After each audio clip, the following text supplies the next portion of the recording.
Zé, mas vou te falar, de vez em quando é bom os empresários ter medo aí, tá? Porque sem medo, com medo já faz um monte de coisa errada, sem medo então, meu filho. Não, mas é porque o medo ele tem que ser trabalhado em todos os aspectos. Quando você falou aqui persuasão, relacionamento, ferramenta, eu acho que é isso. Foi até interessante, porque assim, a gente precisa de ter um pouco de... Eu vou linkar o medo com respeito, tá? Perfeito. A gente precisa ter um pouco de respeito pelas coisas. Então, eu vou linkar esse medo para esse respeito. Quando você fala, eu preciso... Porque a gente não sabe como que as pessoas estão quando elas estão no trabalho. Perfeito. Então, dentro de um canteiro de obra que eu já fui muito e vou muito ainda, você não sabe o que aconteceu na vida daquele cara, que ele está ali com você. Você não sabe, bicho, se aconteceu, sei lá, se ele viu alguém ser esfaqueado lá na casa dele, se alguém infartou, se alguém tá passando muito mal, se a mulher dele tá com um câncer na vida e um estado... Você não sabe se o filho dele tá usando droga, você não sabe o estado mental das pessoas. Exato. Então, o respeito pelo próximo em locais como um canteiro de obra, por exemplo, não é... Ele leva você a esse medo, que é de você ter a distância e o envolvimento necessário para que as pessoas saibam conviver, Zé. E às vezes as pessoas não param para pensar nisso. E esse medo, ele acaba gerando um respeito. Por quê? Eu tenho um cliente lá em Minas, interior de Minas, Niltinho, e ele já quebrou uma vez. Ele fala assim, em uma outra atividade, hoje ele é construtor, né? Ele já quebrou. E ele fala, Carla, por quê? Porque eu não tinha contador, meu contador, eu achava que ele... tipo assim, ele é um cara que ele não tem muito estudo, mas ele tem uma sagacidade pra vender, ele sabe aquela pessoa do negócio assim que vende? Tá no mercado que é interior de Minas, em divisa com o Espírito Santo, Manhuaçu, terra do café, entendeu? Então pensa que o cara ele tem que bolar tudo na vida dele pro mês entre maio e agosto. Cara, assim, pensa nisso, ele tem que lançar, vender, divulgar, guardar produto pra aquele momento, que é onde as pessoas têm dinheiro.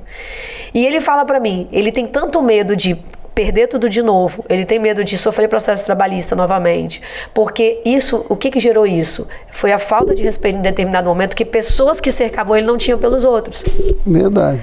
Então, acho que é isso, acho que o medo, ele traz pra gente um respeito, que às vezes ele tem que estar inserido nas nossas relações pra gente ter sucesso, pra persuadir de forma correta, não persuadir na opressão, igual você falou, na pressão e na enganação. Persuadir de forma correta. Então, assim, você falou uma frase muito legal, né? Você quer ter isso? Então, olha, não perde essa oportunidade. Isso é uma forma positiva. É uma forma, até, vamos dizer, bonita de você persuadir. Não de você ludibriar a pessoa, usar aquilo. Porque é o que você falou, nesses 2 anos, as pessoas realmente, elas perceberam o quanto elas perdem a chance de aproveitar certas coisas. Foi esse momento, 2 anos dentro de casa. Tudo depende, né? Aí... quando esse argumento ele é mentiroso, aí ele é condenável. Exatamente. Mas esse argumento nem sempre é mentiroso, né? Às vezes ele é verdadeiro. Mas o medo realmente ele é necessário, né? Sim. Você tem que fazer medo numa criança dela não entrar no precipício, dela não pegar numa faca molada, não ir para água sem ter cuidado com a água. Não ir para água.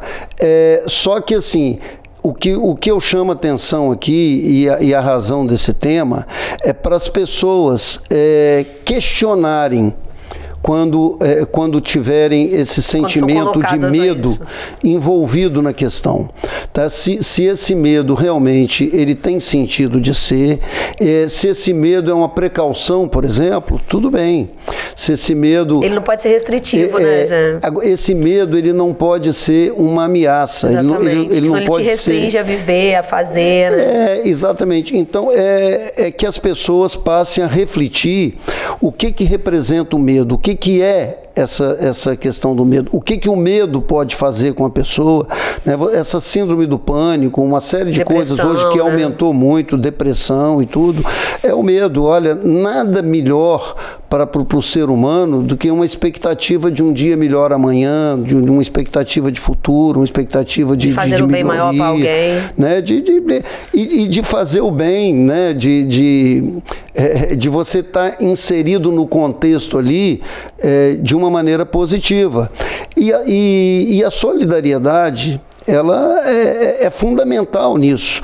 Por exemplo, eu quero que um engenheiro da Galvan, um encarregado da Galvan, seja amigo dos empregados. Trate eles bem.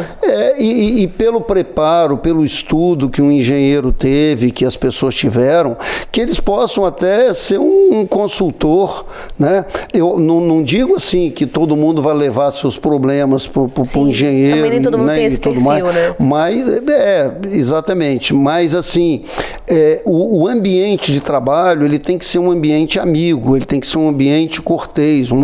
Você tem que controlar a produção, você tem que cobrar pela coisa certa, pela execução perfeita, mas você tem que fazer isso com respeito ao trabalhador, ou seja, o trabalhador ele tem que ter prazer em fazer bem, para ele se sentir bem, né? Para fazer direito, né? Se sentir bem pelo que ele fez. Porque ele pode estar ali, ele pode estar ali desanimado, triste, né? Angustiado para acabar logo aquele dia, enquanto ele poderia fazer muito bem, ele tá ali, como você diz, né? Botando a lajotinha lá uma em cima da outra, bloquinho lá em cima do outro, mas bem, sabendo, sabe? Quando você olha para aquele negócio e fala assim, pô, que legal que ficou isso aqui.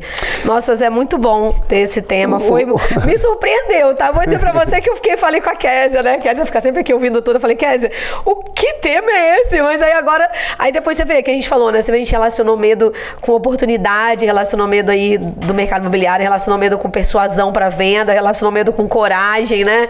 Então, é assim, muito legal. Você trouxe um pouco da sua experiência de vida, falou dessa questão, você vê, a gente nem parou para pensar, né? Que a mãe e o pai da gente falam o tempo todo quando a gente é criança e sempre usando o medo. Filha, a água não tem cabelo, hein? Você vai se afogar. Não é assim que eles falam, exatamente. Né? Desse jeito. Desde brincando de criança, é assim. E fazer um contraponto do medo com a expectativa das pessoas. Quem é que não tem a expectativa de receber um elogio, de ser reconhecido, né? Custa alguma coisa você virar para um pedreiro, para um ajudante, para uma pessoa, falando, poxa, mas que parede bem rebocada, que legal, que coisa bem feita. É claro que você tem que falar quando não tiver bem rebocada, que tem que ser consertada. Mas quando tiver também tem que falar. Mas você tem que falar. E quantas vezes a gente lembra, Carla, nós mesmos, eu estou dizendo eu mesmo, de dar esse reconhecimento. Às vezes você reconhece até intimamente. Poxa, que legal, ficou bem feito, ficou bacana, como essa pessoa se dedicou e tal. Mas você não falou para ela. Você não externou para ela. E eu não estou dizendo que eu faça isso, mas as pessoas precisam disso, entendeu? Né? Mas eu acho que a gente tem que falar que a gente, né, eu e todos nós, temos que nos vigiar para elogiar as coisas que tem que ser elogiado e principalmente ressaltar aquilo que tem que ser valorizado e reconhecimento, né? E reconhecer que o medo é necessário. Ele é importante em muita coisa, mas ele tem tantas nuances, o medo. O medo ele pode ser por precaução, por bondade, ele pode ser por maldade, né? Você faz a pessoa ficar com medo de alguma coisa, né? E aí, a vida é isso, é você realmente assim procurar se cercar das pessoas assim que, né, que te fazem bem. Às vezes você não tem jeito, às vezes é da família, um convívio e tal, e tudo que você quer fazer de bom e tal, a família vem com o lado negativo para te colocar do lado negativo e tal. Parece que ela não quer que você evolua. Mas é porque, não, sabe o que é? É que isso era uma estratégia equivocada. Que a família... É verdade. E por momentos diferentes. A gente tá em 2022. Há 20 anos atrás, no anos 2000, eu me formei em 98 na faculdade. Há 30 anos atrás, a forma que os pais viam de encorajar a gente era botando medo. Pois é. Era sempre assim. Você não vai conseguir porque você não faz isso. Você não vai conseguir por causa disso. E era sempre, você sempre negativava primeiro. E você falou um pouquinho aqui quando tinha o capataz, uma outra situação, mas era assim. Você impunha uma certa autoridade e medo para que porque você tinha a imaginação, era assim, de que fazendo isso você encorajaria a pessoa a fazer algo diferente, a seguir em frente, a vencer. E isso causou muitos traumas para muitas pessoas durante um período. Muitas pessoas. E quem realmente realmente isolou aquilo e conseguiu, que você falou também no momento, você precisa saber enxergar a verdadeira intenção, que pensou, pô, o meu pai, minha mãe, meu amigo, meu chefe, sei lá, estão fazendo isso comigo porque eles querem que eu vá à frente, seguiu. Quem achou que era maldade, que era, sei lá, inveja, que era perseguição, uma coisa assim, ficou para trás.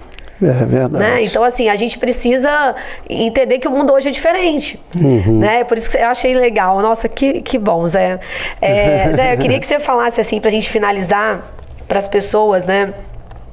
E assim, ele vai falar para vocês mesmo, toda essa experiência, esse arcabouço todo de vida que você tem, o que as pessoas precisam hoje analisar quando outras chegam para elas para tentar colocar medo para conseguir algo? Você falou num pouquinho da sua fala aí, questão da maldade, né? Então, se você pudesse dar um conselho para as pessoas, né? Assim, porque você tem experiência de vida, você passou por diversas fases profissionais e com certeza pessoais, né? Porque, como a Josi falou aqui, né? O mundo não é perfeito, a gente erra, né? Verdade. E aí, que conselho você daria, né? Que dica você daria para essas pessoas? A dica é você lembrar daquela fábula dos caranguejos na cesta, né? Quando um caranguejo está conseguindo sair da cesta, os que estão na cesta puxam o caranguejo para baixo. É você não deixar que as pessoas te puxem para baixo. Às vezes elas te puxam para baixo por maldade. Às vezes não é nem por maldade, Carla. Às vezes é por questão mesmo de mentalidade. Eu me lembro que meu pai e minha mãe, numa determinada situação, pensavam assim, eu fico tranquilo com a Solange, minha irmã, com o Marquinho, meu irmão, porque Solange era funcionária da Caixa Econômica Federal, o Marquinho do Banco do Brasil. Mas eu sou extremamente preocupado com o Zé Luiz. Né? Essa história lá da CST, por exemplo, eu sei que trouxe lá angústia e tudo para mim, para os meus pais e tudo mais, um amor muito grande. Então, às vezes, você quer o filho protegido e não tem melhor proteção do que um bom emprego, né? Uma estabilidade. Uma estabilidade, né? de emprego. Então, é muito variado a maneira e a visão que as pessoas têm sobre você. Então, muitas vezes é maldade e muitas vezes é proteção, mas você tem que seguir o seu caminho, o seu talento, o que você quer de realização. Eu não me vejo muito assim, Carlos, às vezes assim, não sei se eu seria um excelente, um bom empregado, né? Porque cada um nasce para alguma coisa, né? Sim. E o que eu sei é que eu tenho que agradecer muito a Deus, né? A oportunidade que a vida me deu, né? Onde eu nasci, os valores que eu aprendi e tal, e a ponto de reconhecer que nem todo mundo teve essas mesmas oportunidades, nem todo mundo pôde realizar dessa forma. Mas as pessoas podem ser felizes sempre dentro daquilo e do que a vida proporcionou, né? É muito complicado. O que é melhor, isso ou aquilo? Você tem suicídio. Você tem suicídio de pessoas riquíssimas, de pessoas que tiveram oportunidades na vida, de pessoas muito bem-sucedidas. A pessoa chegar ao ponto de suicidar é uma situação que ela estava muito mal de vida. E você vê pessoas assim, eu tenho oportunidade, estou lembrando agora de uma empregada doméstica que trabalhava lá em casa, cheia de problema, o marido caiu todo machucado e tal, e ela trabalhando ali, cantando e tal. Mas como é que pode uma pessoa ser assim? Mas existe, quer dizer, você não pode deixar de enfrentar todos os problemas que aparecem para você, mas você assimilar esse problema, se você conseguir administrar melhor esses problemas e também não deixar que pessoas que você sintam maldosas, etc., isso, né? Ou até por bondade, mas que prejudique aquilo que você está querendo trilhar, e você fala que mas isso não vai dar certo por causa disso, daquilo e tal. Não, mas então eu vou... Não, mas isso também não vai dar certo, é um risco muito grande. Então, você... Eu perguntaria, tudo bem, então o que dá? Veja bem, mas não é que a pessoa está sendo maldosa sempre, às vezes né? Às vezes é porque ela não tem coragem. Às vezes é porque ela não tem coragem. E ela acha que você tem que ter o mesmo medo que ela tem. Exatamente. Então, assim, você tem que programar a sua vida, seguir o seu caminho. Eu acho que cada pessoa tem aí os seus desígnios e a sua forma de fazer, de trabalhar. Eu acho que Deus fez as coisas bem feitas do ponto de vista que Ele limitou. Ninguém pode comer mais do que o organismo absorve. Ninguém pode você pode ter 10 casas, mas você não pode estar nas mesmas 10 ao mesmo tempo. E você tem que alimentar e gerar emprego para as pessoas, né, darem manutenção e tal nessas 10 casas. Então, ao invés de Deus definir assim, o que você pode ter, Ele definiu do que você pode ter em você mesmo. Você só pode estar num lugar ao mesmo tempo. Eu posso viajar, eu posso fazer isso, eu posso fazer aquilo e tal. Eu posso, mas eu só posso estar num lugar ao mesmo tempo. E a vida de cada um, quando você entra numa situação aí de doença e tal, todo mundo é igual. Todo mundo, o câncer é igual para um rico, para um pobre. Situação. Mas o rico pode se tratar. Realmente existe essa desigualdade. A coisa não é tão igual, né? Mas a felicidade, cada um pode ter felicidade dentro do seu aspecto. O que prejudica a felicidade é quando você começa a cobiçar ter a vida de alguém. E pode acreditar que às vezes um rico, em determinados momentos, cobiça ter aquela vida simples de um lavrador que não tem problema nenhum, que não está feliz, tá de nada, indo, que consegue dormir, que não né, que tá. E tem pessoas também que ficam incutindo na cabeça dessas pessoas que eles têm que se comparar com o que a outra pessoa tem, com o que a outra pessoa não tem. Então, o mundo... Bem, eu particularmente não sofro desses traumas, né? A única coisa que eu poderia talvez ser assim, teria uma invejinha, rebolar igual a Anitta. Fora isso... não tem trauma nenhum, entendeu? Mas olha, isso eu posso aprender. Fico muito feliz aqui do nosso bate-papo. Eu acho que ele foi muito além do tema. Não, mas foi bom. É sempre bom, um pouquinho mais sempre é bom. Te agradecer, eu sei que sua vida é louca, né? De empresário, de ceder seu tempo aí também, que você participa de muitas comissões, muita coisa aí também, um voluntariado, também faz tudo parte. Com muita alegria, com prazer. E obrigada pelo tema, foi muito legal. Que bom. Foi muito legal. Gente, muito a gente está aqui com o nosso podcast aqui, terminando com o Zé Luiz aqui, Zé Luiz Galveias, da Galvão Construtora, né? Então curta a gente nas redes sociais, deixe seu recado, tá? E a gente volta mais pra frente com mais podcasts, mais Taço Conta pra vocês. Até lá!